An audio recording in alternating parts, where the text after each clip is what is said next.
हाथी बाजार में दो मोबाइल शॉप थी, जिसमें से एक पर विनोद और दूसरे पर अमर काम करता था। अमर ईमानदार था, पर विनोद लालची और अकड़ू था। अमर की दुकान सबकी मदद करने की आदत की वजह से बहुत अच्छी चल रही थी, लेकिन विनोद किसी की मदद नहीं करता था और सबसे झगड़ता था, इसलिए उसकी ग्राहकी कम होती थी। एक दिन की बात है। मोबाइल शॉप तो मेरी भी है, पर अमर की दुकान पर भीड़ लगी रहती है। मेरे पास कम ग्राहक है, मुझे कुछ न कुछ करना पड़ेगा। इसकी दुकान बंद करानी होगी। अगर उसका धंधा ऐसे ही चलता रहा तो मेरी दुकान तो ठप हो जाएगी। विनोद अमर की दुकान बंद करने के लिए कुछ सोचता है और कुछ गुंडों से बात करता है। तुम सारे के सारे जाओ और अमर की दुकान को जलाकर राख कर दो। एक मोबाइल भी नहीं बचना चाहिए।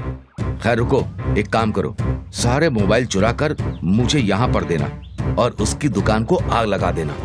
गुंडे विनोद की बात को मानकर अमर की दुकान में आग लगाने के लिए चल पड़ते हैं। वो मौका पाकर मोबाइल चुरा लेते हैं और दुकान में आग लगा देते हैं। पर तभी एक आदमी भागा भागा जाता है और अमर को बताता है, अमर अमर, तुम्हारी दुकान में आग लगी है, जल्दी चलो जल्दी चलो। ये क्या कह रहे हो? ऐसे कैसे हो सकता है? आग कैसे लग गई मेरी दुकान में? ना जाना कैसे तुम्हारी दुकान में आग लगी है। मैं वहाँ से निकल रहा था तो मैंने तुम्हारी दुकान से आग की लपटें निकलती हुई देखी और मैं भागकर तुम्हें बताने आ गया। अमर भागा भागा दुकान जाता है और वहाँ जाकर देखता है तो दुकान सच में जली हुई होती है। दुकान में से धुआं निकल रहा होता है और यह देखकर वह रोने लगता है। अरे, मैं लुट गया, बर्बाद हो गया। मेरी सारी दुकान जलकर राख हो गई। मेरी जीवन भर की पूंजी सब जल गई। अब तो मैं सड़क पर आ गया। अब मैं क्या करूंगा? मेरे पास तो अब रोजी रोटी खाने का सहारा ही नहीं बचा है। वह माथा पकड़कर वहीं सड़क पर बैठ जाता है। कुछ देर बाद जब उसे होश आता है तो वह खड़े होकर अपने घर की ओर चल पड़ता है। वह उधेड़-बुन में लगा हुआ चल रहा था कि वह अब क्या करे। तभी उसे एक बुढ़िया आवाज देती है, बेटा रुको, बेटा रुक जाओ।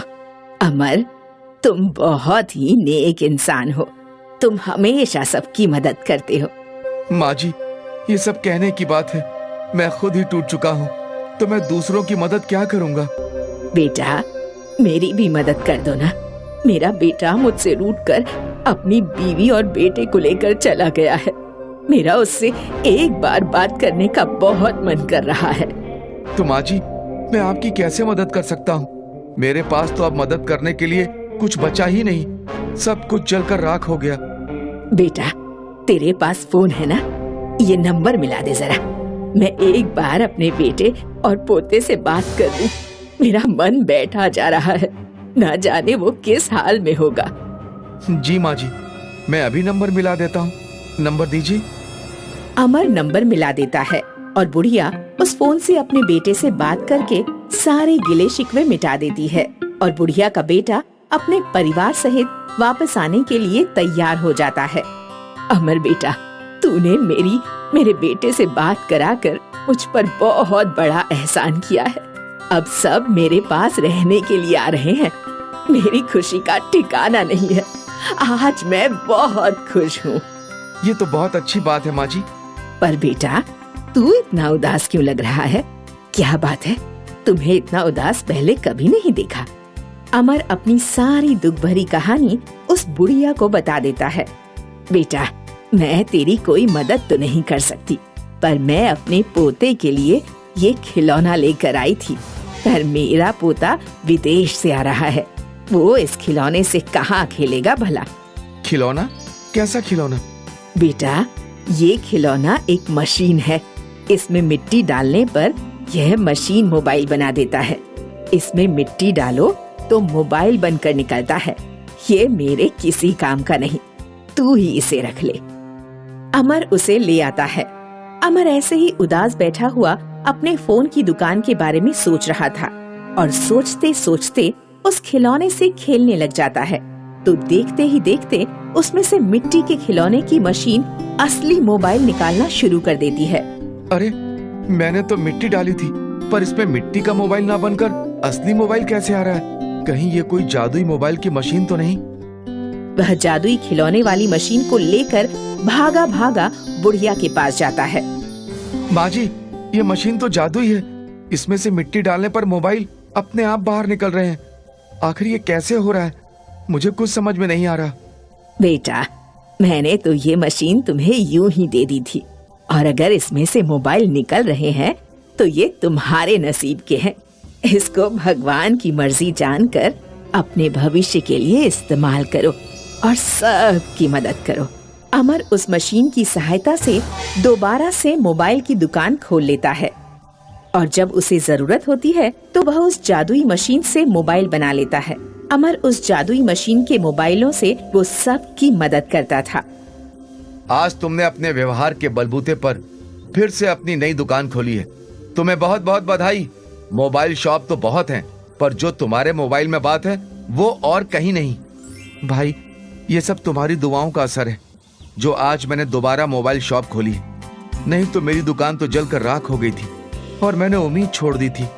अच्छे लोगों का साथ भगवान कभी नहीं छोड़ता। वो हमेशा अच्छे लोगों की मदद करता है। तुमने हमेशा लोगों की मदद की, आज इसीलिए भगवान ने तुम्हारी मदद की है। सही कह रहे हो भाई। भगवान इसी तरह मुझे दूसरों की मदद करने लायक बनाए रखे और मैं सदा सबकी यूं ही मदद करता रहूं। वो सबकी मदद करता था और उस मोबाइल से जो पैसे आते थे उससे वृद्धाश्रम, स्कूल और अस्पताल भी खोलता था, जिससे गरीबों की सहायता भी कर सके। अब अमर अपने मदद करने के गुण से सभी का चहेता बन जाता है और सब उसे सिर आंखों पर बिठा कर रखते हैं। राजस्थान के एक छोटे से गांव में देवीराम नाम का एक लकड़ी का कलाकार रहता था। उसकी एक बेटी थी, राधा। बाबा, आप ये इतने अच्छे लकड़ी के जहाज, घर कैसे बनाते हो? ये तो हमारी कला है राधा। मेरे बाबा, उनके बाबा और उनके भी बाबा सब यही करते थे। तो आप मुझे भी ये कला सिखा दो ना। हाँ हाँ, तू, तेरे बच्चे और उनके भी बच्चे यही काम करना। जब राधा बड़ी हुई तो राधा के बाबा ने उसे भी ये कला सिखाने की कोशिश की। तुझे ये सीखने के लिए समय लगेगा राधा, पर अब तेरे लिए तेरी पढ़ाई जरूरी है। तू शहर जा और अच्छे से पढ़ाई कर। पूरी जिंदगी पड़ी है ये कला सीखने के लिए तो। ठीक है बाबा। राधा के बाबा ने राधा को शहर पढ़ने भेज दिया। यहाँ गांव में धीरे धीरे लकड़ी के कलाकारों का काम कम हो गया। अब तो लगता है धीरे धीरे ये कला बंद करनी पड़ेगी। हमारे पूर्वज सदियों से यही कला चलाते आए हैं, पर हम शायद आखिरी पीढ़ी होंगी। हाँ, अब तो ग्राहक भी बहुत कम हैं। किसी को हमारे कला की जरूरत नहीं है। लगता है अब हम कलाकारों पे भूखों मरने की नौबत आएगी। नहीं नहीं, ऐसा कुछ नहीं होगा। भगवान जरूर हमारी सहायता करेंगे। हमारी कला को वापस गौरव मिलेगा। पर ऐसा होगा कब? बहुत जल्द। मुझे आशा है जल्द ही हम सब की कला को कदरदान मिलेंगे। यहाँ दिन प्रतिदिन गांव में लकड़ी के कलाकार अपना काम बंद कर रहे थे। बूढ़े बुजुर्ग परेशान थे। 6 महीनों बाद राधा छुट्टियों पर वापस घर लौटी। बाबा, मैं 1 महीने की छुट्टी पर आई हूँ। इस बार तो मैं आपकी कला सीख कर ही जाऊंगी।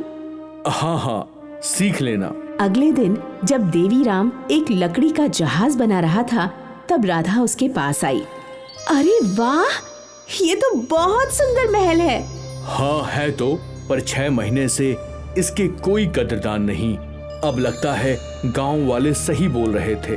धीरे धीरे सभी लकड़ी के कलाकार लुप्त होते जाएंगे। और ऐसा क्यों बाबा? पहले हमारे समुदाय को सम्मान मिलता था। लोग दूर दूर से लकड़ी की कला खरीदने आते थे, पर आजकल की मॉडर्न दुनिया में हमारी कला की कोई जगह नहीं है। शायद हमारे बाद ये कला गायब हो जाएगी राधा। नहीं बाबा, ऐसा कुछ नहीं होगा। आपकी कला को मॉडर्न दुनिया में जगह जरूर मिलेगी। कुछ न कुछ जरूर हो जाएगा। उस दिन से राधा सोचने लगी कि वो कैसे लकड़ी के कलाकारों को उनका सम्मान लौटाएगी। कई दिन बीत गए। राधा को अब तक कोई समाधान नहीं मिला था। वो काफी परेशान थी। इसी बीच उसने अपने बाबा की लकड़ी के महल की फोटो अपने दोस्तों के ग्रुप में भेज दी। सभी लोग उस महल की तारीफ करने लगे। राधा के दोस्त उसे कॉल करने लगे। अरे वाह Radha, what a piece of art! तुम्हें अच्छा लगा ना? मेरे पापा ने बनाया है, अमेजिंग! इन सब की तारीफ से राधा को आइडिया आया। वो अपने बाबा के पास गई। बाबा, क्या मैं ये लकड़ी का महल अपने साथ शहर ले जा सकती हूँ? हाँ हाँ, पर तुम इसका करोगी क्या? जल्दी ही आपको पता चल जाएगा। अब जब राधा शहर लौटी तो वो अपने साथ लकड़ी का महल ले आई। उसके सारे दोस्तों ने वो महल देखा। क्या कलाकारी है दोस्तों! हाँ तो, पर ये सारे कलाकार मरे जा रहे हैं। लगता नहीं अगली जनरेशन तक इनमें से कोई भी बचेगा। हम समझे नहीं राधा। राधा ने अपने दोस्तों को लकड़ी के कारीगरों की खस्ता हालत के बारे में बताया। अब कोई इस कला को नहीं खरीदता। मुझे तो डर है कि कहीं ये कला गुम न हो जाए।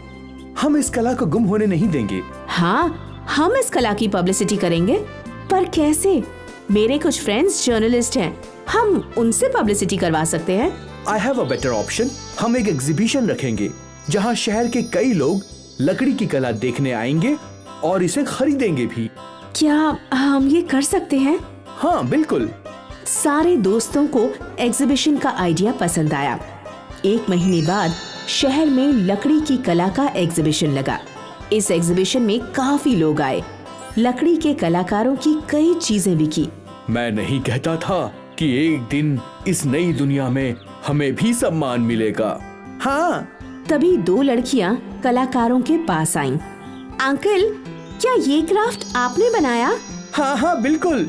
वाओ, बहुत अच्छा है। अंकल, मैं एक जर्नलिस्ट हूँ, मैंने ऐसी कला कभी नहीं देखी है। क्या मैं आपका इंटरव्यू ले सकती हूँ? हाँ हाँ, क्यों नहीं। उस जर्नलिस्ट लड़की ने एक एक करके सभी कलाकारों का इंटरव्यू लिया। लकड़ी के कलाकारों का इंटरव्यू टीवी पर आया और वो सभी रातों रात फेमस हो गए। सभी लकड़ी के कलाकारों को फिर से ऑर्डर्स आने लगे। राधा के बाबा का फोन भी लगातार बज रहा था। भाई, मैं अगले महीने ही आपको लकड़ी का महल दे सकता हूँ। बाबा, अब तो आप मुझे ये कला सिखा ही दो। देखो कितनी डिमांड है। ये सब तेरी वजह से हुआ राधा। मुझे गर्व है कि तू मेरी बेटी है। और मुझे गर्व है कि आप मेरे पापा हैं, जो इतने शानदार लकड़ी के कलाकार हैं। देवीराम ने राधा का माथा चूमा और उसे ढेर सारी दुआएं दी। और राधा की कोशिश की वजह से लकड़ी के कलाकारों को अपनी कला के असली कदरदान मिल गए।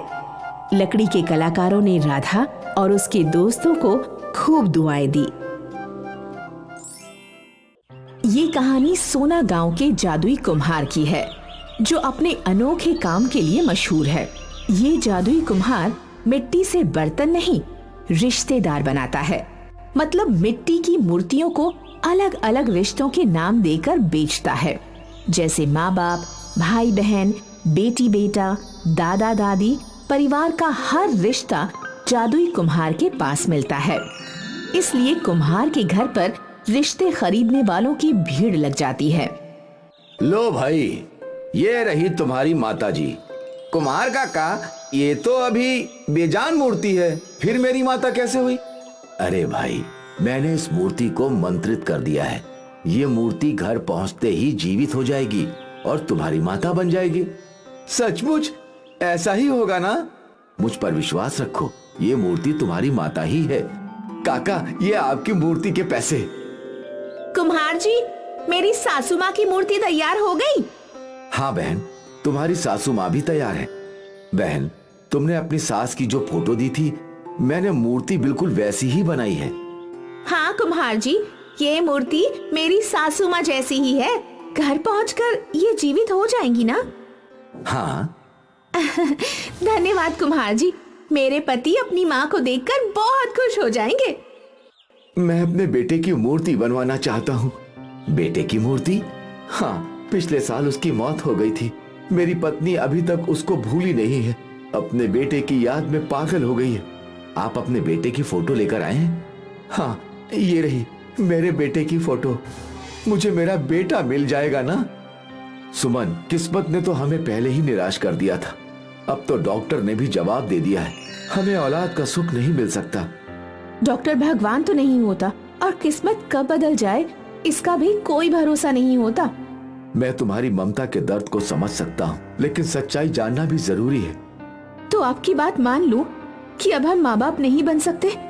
हाँ सुमन, यही सच पत्थर की लकीर है। तो फिर हमें दूसरा रास्ता अपनाना होगा। दूसरा रास्ता मतलब किसी का बच्चा गोद ले ले? नहीं, तो फिर दूसरा रास्ता क्या है? वो जादुई कुम्हार। क्या? हाँ, अपने गांव का जादुई कुम्हार लोगों को रिश्ते बेच रहा है। मैंने भी सुना है, रिश्ते खरीदने वालों की भीड़ लगी रहती है उसके घर। तो हम भी एक रिश्ता खरीद लेते हैं। मेरा मतलब एक बेटा। सुमन, तुमने मुझे सोचने पर विवश कर दिया। हम कल ही उस जादुई कुम्हार के पास चलेंगे। इसका मतलब मैं माँ बनूंगी? नहीं, मैं माँ नहीं बनूंगी। मोना, तुम्हें क्या हो गया है? क्यों जिद कर रही हो? जिद तो आप कर रहे हैं। मुझे इतनी जल्दी माँ नहीं बनना है। लेकिन क्यों नहीं बनना? अभी मेरी उम्र ही क्या है और मैं अपना रूप रंग बिगाड़ना नहीं चाहती। लेकिन मुझे संतान चाहिए। अब तुम फैसला करो क्या करना है। इस प्रॉब्लम का एक ही सलूशन है। क्या सोल्यूशन है? जादुई कुम्हार। जादुई कुम्हार? हाँ, मेरा आइडिया अच्छा है ना? नजमा, तुम्हारी 5 बेटियां हो गई हैं, अब और नहीं चलेगा।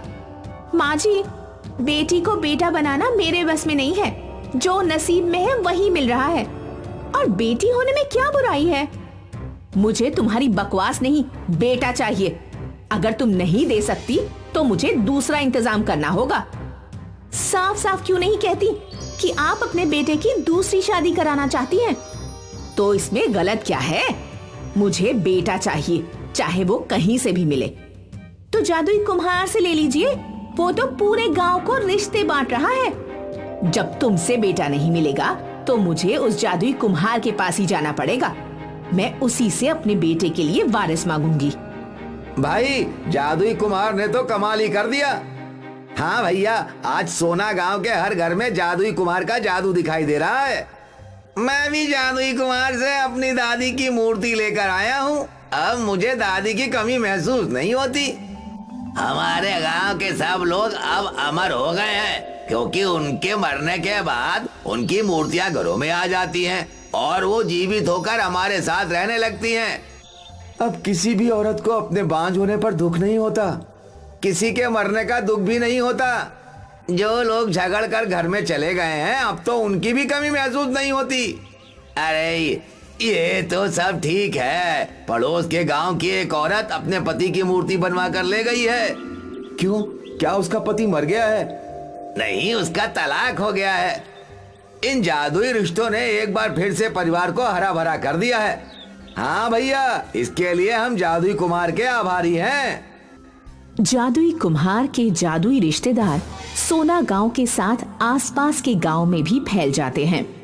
हर आदमी जादुई रिश्तेदार को पाकर खुश होता है, लेकिन ये खुशी स्थायी नहीं होती, क्योंकि जादुई रिश्तेदारों में इंसानी जज्बात की कमी देखी जाती है। वो सबके साथ रहकर भी साथ नहीं रहते। उनका व्यवहार किसी मशीनी इंसान या रोबोट की तरह होता है। इससे उन सबको जादुई रिश्तेदारों से शिकायत होने लगती है और ये शिकायत गांव के सरपंच तक पहुंचती है। आप सब लोगों की शिकायत मैंने ध्यान से सुनी है। ये समस्या जरूर है, लेकिन इसका दोषी वो जादुई कुम्हार नहीं है। अगर कुम्हार इसका दोषी नहीं है तो फिर कौन है? हाँ सरपंच जी, हमें रिश्तों के नाम पर कुम्हार ने ही ठगा है। जादुई कुम्हार ने ही असली नाम से नकली रिश्तेदार दिए हैं। उसने हमारी भावनाओं को ठेस पहुंचाई है। मैं ऐसा नहीं मानता। उसने जो कुछ किया है सच बताकर किया है। रिश्ते के नाम पर धोखा खरीदने तुम खुद उसकी दुकान पर गए थे, वो तुम्हारे घर नहीं आया था। अब हम इन मशीनी आदमियों का क्या करें जो जिंदा लाश की तरह हमारे साथ रह रहे हैं? इसके लिए हमें जादुई कुम्हार के पास चलना होगा। मुझे पता था कि एक दिन आप सब यहाँ आएंगे और मुझसे यही प्रश्न करेंगे कि मेरे बनाए हुए जादुई रिश्तेदारों में इंसानी जज्बात नहीं है, उनमें मानवीय भावनाओं की कमी है। अगर तुम्हें पता था तो तुमने हमें ये मूर्तियां क्यों दी? वो इंसानों जैसा व्यवहार क्यों नहीं करती? हाँ जादुई कुम्हार, ऐसा लगता है जैसे उन मूर्तियों को हमसे कोई मतलब नहीं है, हमारे सुख दुख से कोई सरोकार नहीं है। सरपंच जी, ऐसा हो भी नहीं सकता, क्योंकि ये जादुई रिश्तेदार हैं। यही तो कुदरत का कानून है और यही कुदरत का कमाल है कि इंसान से जब इंसान पैदा होता है तो वो एक दूसरे का दर्द समझता है, एक दूसरे के गम को बांटता है, एक दूसरे की तकलीफ में सहयोग करता है। ये इंसानी जज्बात, मानवीय भावना हमारे लिए मालिक का वरदान है। ये वरदान तुम्हारे पास क्यों नहीं है? क्योंकि मैं एक मामूली सा इंसान हूँ और वो मालिक इंसानों को बनाने वाला सच्चा खुदा है। एक औरत बच्चे को जन्म देते समय 100 बार मरती है, उसकी तकलीफ को शब्दों में नहीं बताया जा सकता। ये बात तो हम सब जानते हैं जादुई कुमार, तुम मानते क्यों नहीं? मालिक चाहता तो बच्चे की प्रक्रिया को आसान कर देता। औरत की जगह बच्चे कहीं से भी पैदा होने लगते, जैसे पेड़ों से फल की जगह बच्चे निकल आते, जमीन में बोए बीज से बच्चे अंकुरित हो जाते। वो चाहता तो कुछ भी कर देता, लेकिन उसने ऐसा नहीं किया, क्योंकि वो जानता है कि ऐसा करने से दुनिया में इंसानों की भीड़ तो इकट्ठी हो सकती है, लेकिन उनमें इंसानियत नहीं डाली जा सकती। इंसानों की ये भीड़ जानवरों की भीड़ से बदतर हो जाती। इसलिए मालिक ने इंसान से इंसानों को पैदा किया। ये सब जानते हुए तुमने इस मिट्टी के रिश्तों को क्यों बेचा? मैं एक जादुई कुम्हार हूं सरपंच जी। लोगों ने जो मांगा मैंने बेच दिया, लेकिन मैं इस बहाने लोगों को यह एहसास दिलाना चाहता था कि तुम्हारे जो रिश्तेदार मर गए हैं उन्हें याद करो, लेकिन जो जिंदा हैं उनकी भी कद्र करो, उन्हें अपना मानो, उन्हें दिखावे का नहीं सच्चा प्यार दो। जादुई कुम्हार, आज तुमने हम सबको मिट्टी के नकली रिश्ते बेचकर असली रिश्तों की कद्र करना सिखा दिया है। हम सब तुम्हें धन्यवाद देते हैं।